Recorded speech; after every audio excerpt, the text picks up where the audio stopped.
Clase no 4. Origen de la doctrina espírita.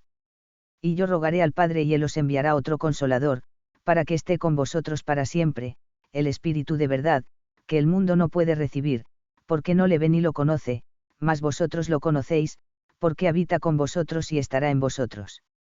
Mas, aquel Consolador, el Espíritu Santo, que mi Padre enviará en mi nombre, ese os enseñará todas las cosas, y os hará recordar todo cuanto os he dicho.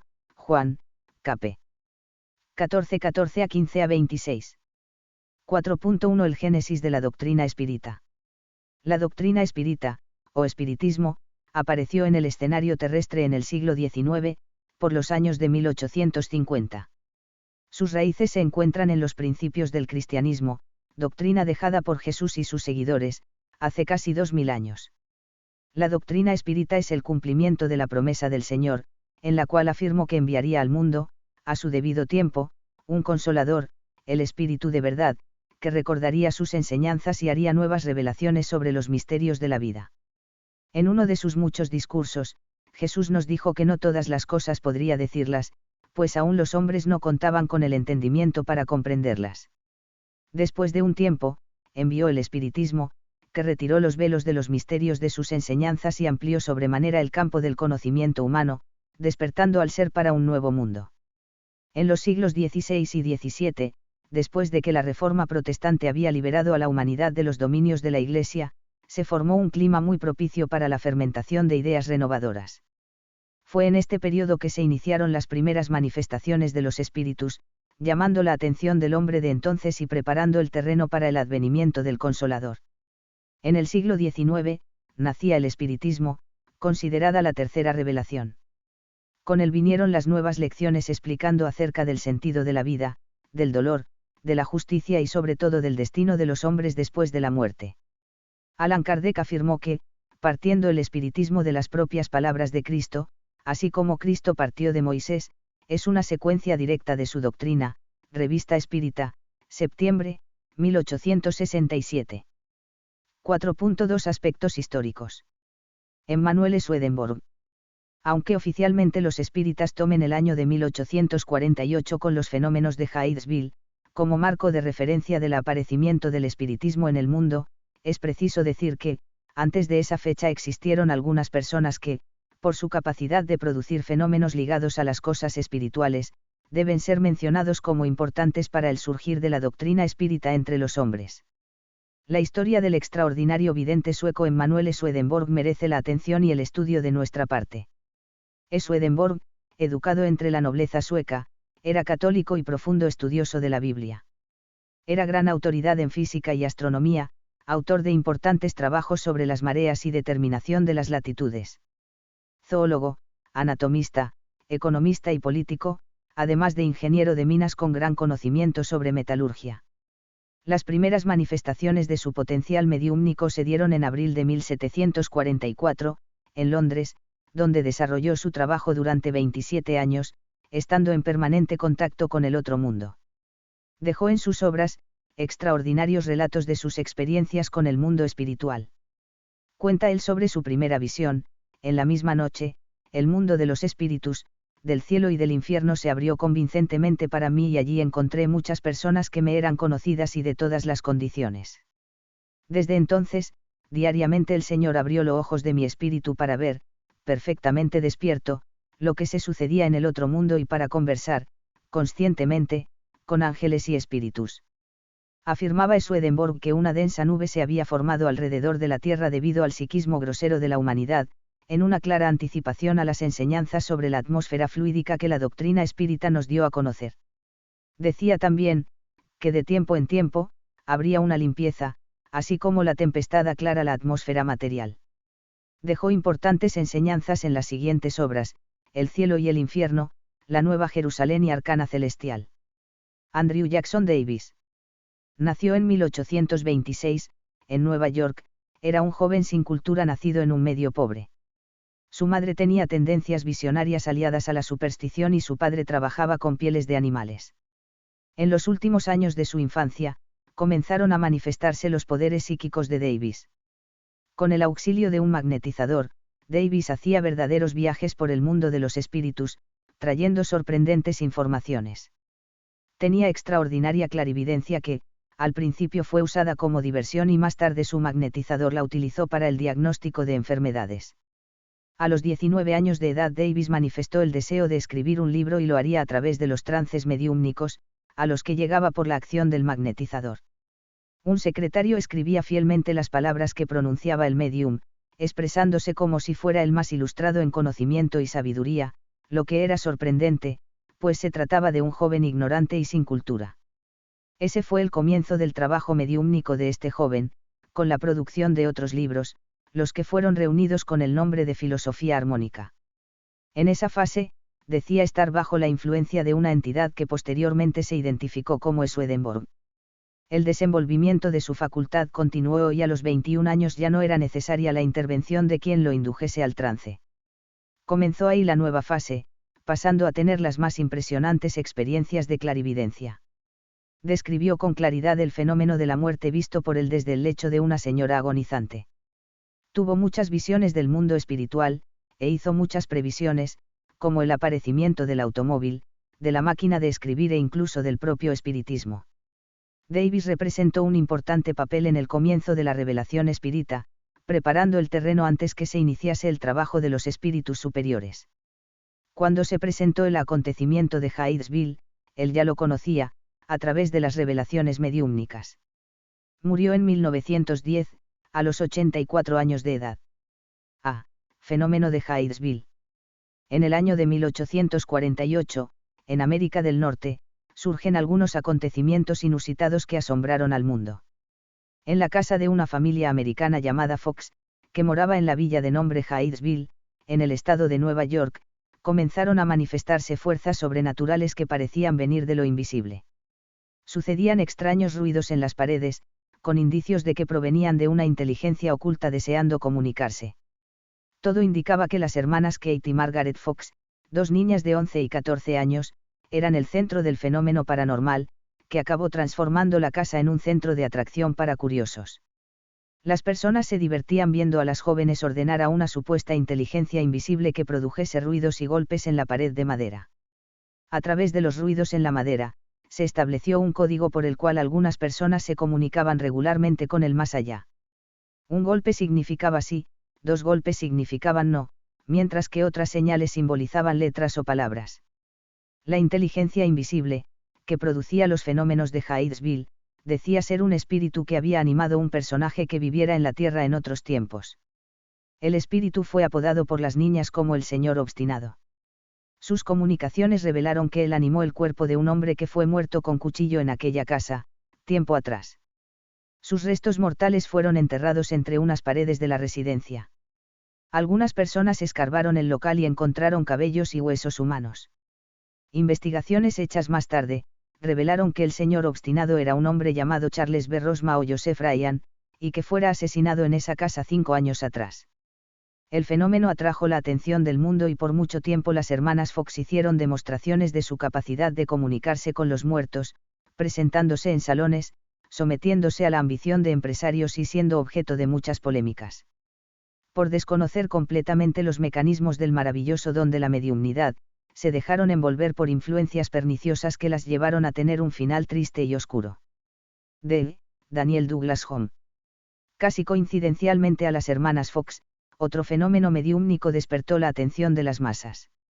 Se trataba de los acontecimientos del medium Daniel Douglas Home, que se conoció mundialmente por los fenómenos paranormales que producía a su alrededor. Fuerzas invisibles se manifestaban, llegando en algunas ocasiones a levantarlo. Home llamó la atención de sabios y estudiosos de todo el mundo. Home nació en una pequeña aldea en la Escocia y vivió de 1813 a 1886. Desde temprano demostró su prodigiosa facultad y jamás se dejó sugestionar por el dinero en sus fantásticas demostraciones de evidencia, efectos físicos, levitación, desdoblamiento etc. Aunque contemporáneo del codificador de la doctrina espírita, ellos nunca se conocieron. Sin embargo, Allan Kardec hizo comentarios en su obra, analizando los fenómenos, que para él, eran auténticas pruebas de la existencia de la inmortalidad del alma. Daniel Douglas Home fue considerado uno de los más sorprendentes médiums de la época. Aunque no fuese espírita, atribuía la responsabilidad de los fenómenos a los espíritus, lo que contribuyó a la popularización del espiritismo en los salones de la nobleza americana y europea. Las mesas giratorias. En 1850, en Francia, apareció un tipo de entretenimiento llamado mesa parlante o mesa giratoria, que cautivó los salones de fiesta de aquella época.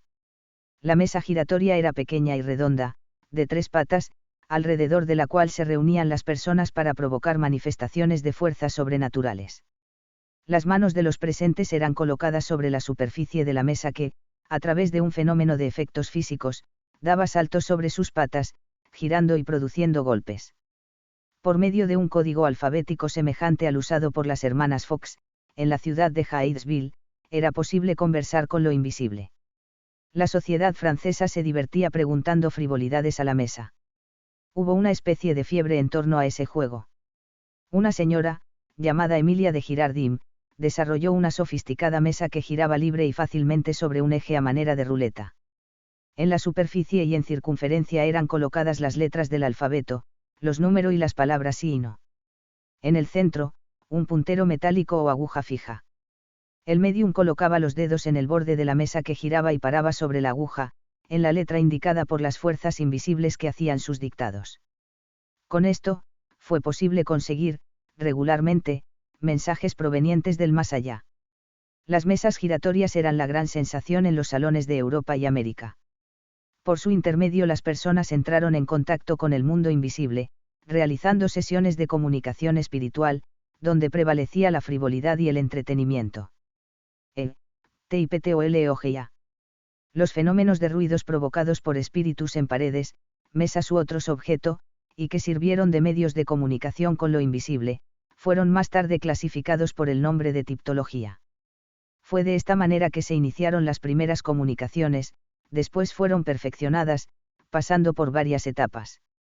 4.3 La codificación de la doctrina espírita.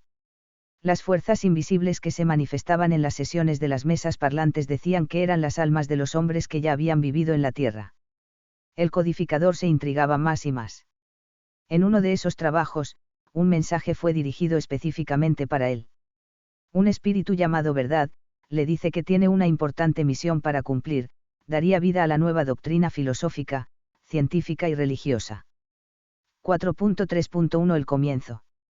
El desenvolvimiento de la codificación espírita básicamente tuvo iniciación en la residencia de la familia Bowden, en el año de 1855. En la casa había 2 jóvenes que eran mediums. Se trataba de Julie y Caroline Bowden, de 14 y 16 años, respectivamente. A través de la cesta juguete, un mecanismo parecido al de las mesas giratorias, Kardec hacía preguntas a los espíritus desencarnados, que las respondían por medio de la escritura mediúmnica.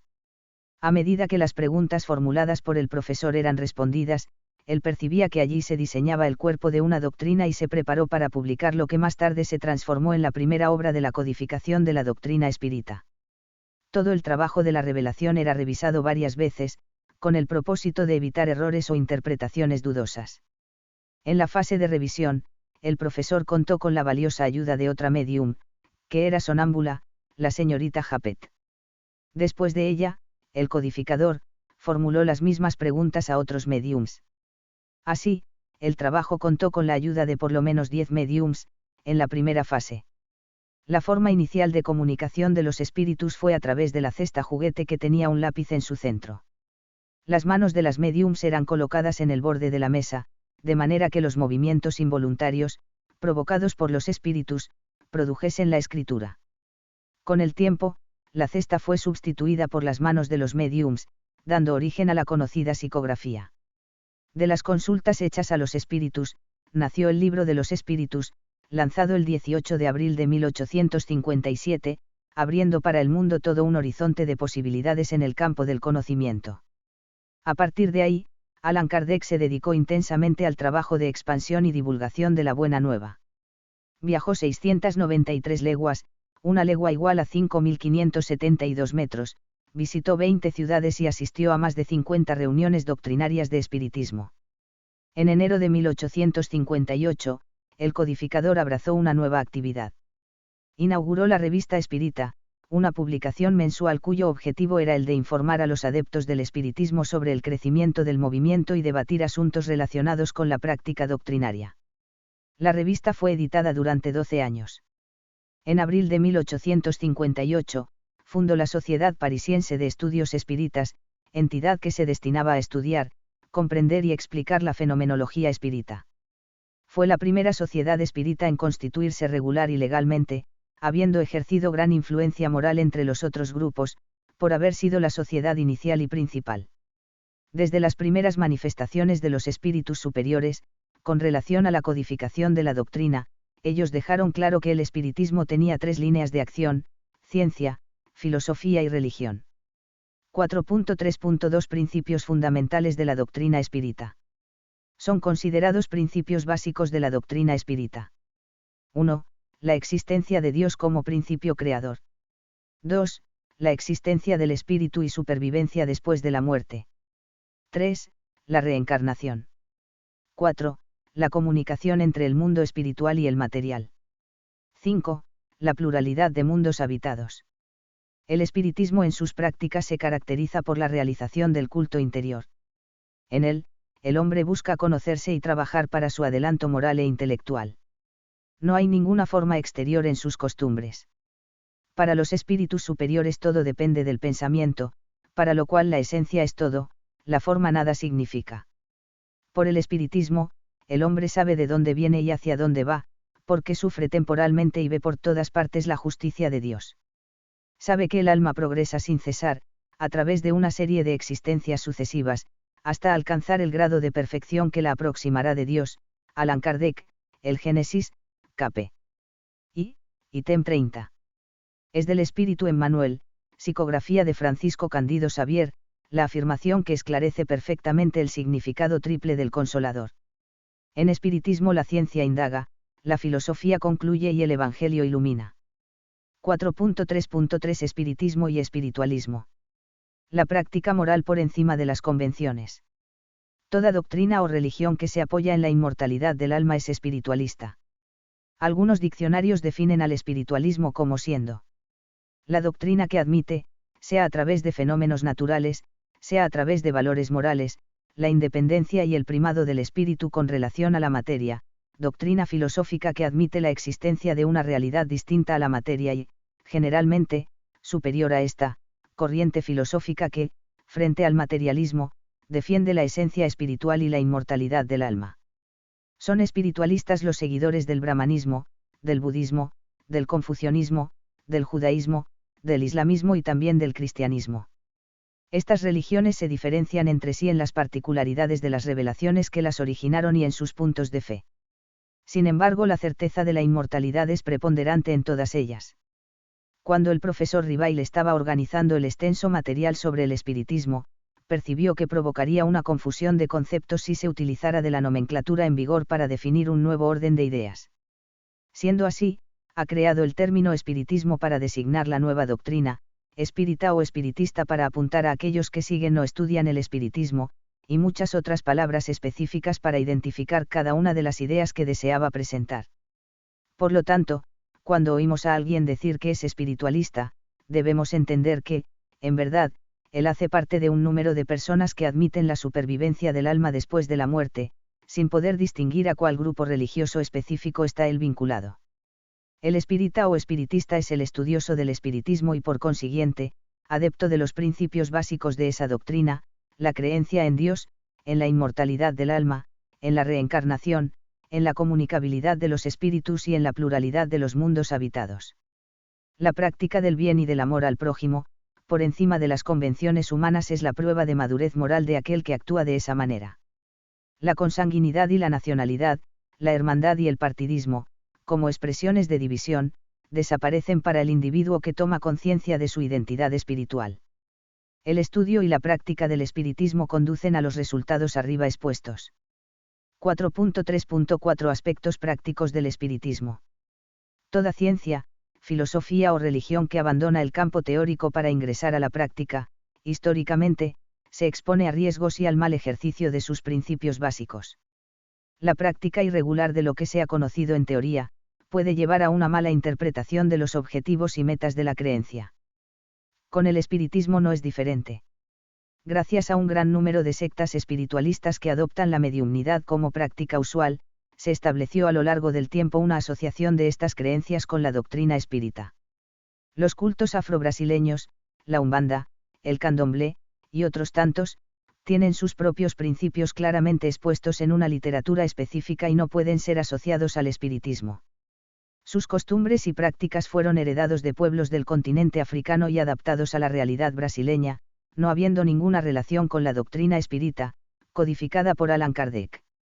Respetamos a todas las creencias, religiones y cultos, que son nobles y libres para hacer su profesión de fe de forma autónoma.